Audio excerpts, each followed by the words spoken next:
When I saw Amazon first launch its Kindle Colorsoft, I genuinely couldn't work out whether I thought this was genius or actually a bit pointless adding colour to a Kindle. I've had a Paperwhite 11th generation for 3 years now, and in honesty, I've probably never had that feeling of desperation for colour to come through from the page. But having done more filming recently on my reading habits, I felt like it was finally time to actually try a Colorsoft for myself. So in this video, we're going to be doing my first unboxing of the Kindle Colorsoft, and then also giving my initial reactions to hopefully see if a Kindle Colorsoft is right for me and for you. Okay, so here's the box, and nice and simple, as always, from Amazon. I like how minimal it is. And then the best bit, so stripping it across, especially if you get a good peel on it.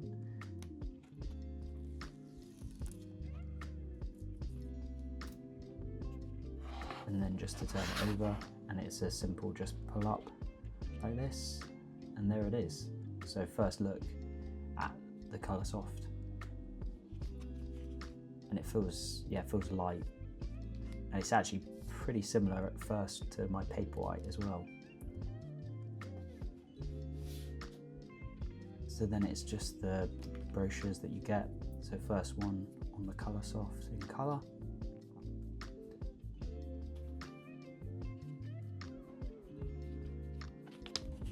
And the second one in black and white. Not sure if that's relevant or not. And then just the USB-C charging to USB.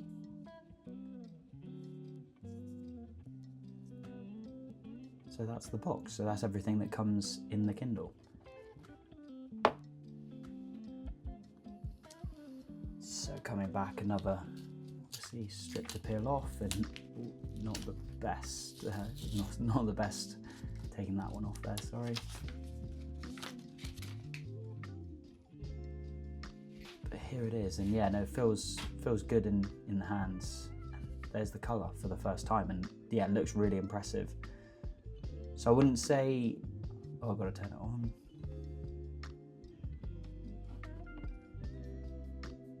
So yeah, so just turning the Kindle on, and this bit just whiz through.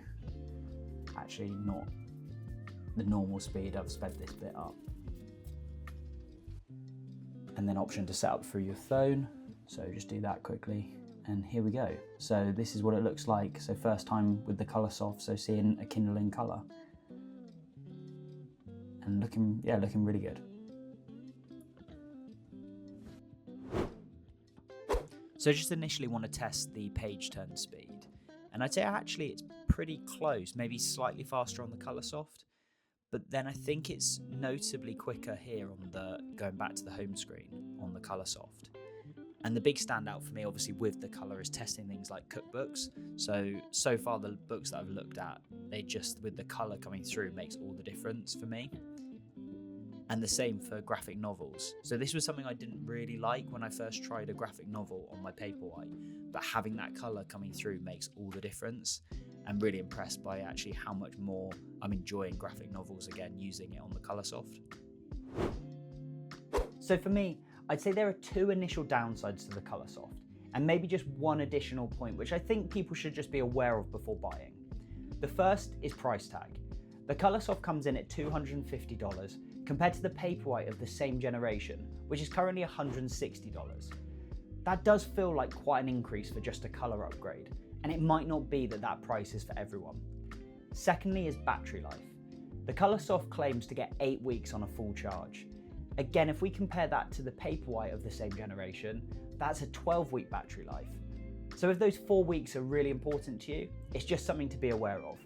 And then finally, and like I said, this isn't so much a downside, but more something to be aware of, would be the colour. It's not glossy, so don't go in expecting a tablet. If you look at this photo here, it doesn't have a gloss effect, but it's more like looking at a book with colour printing.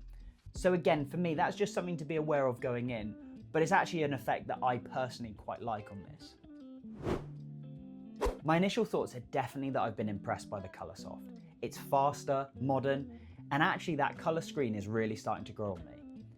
But saying all of that, I'm still not 100% convinced whether this upgrade is right for someone like me who is on an 11th generation Kindle Paperwhite.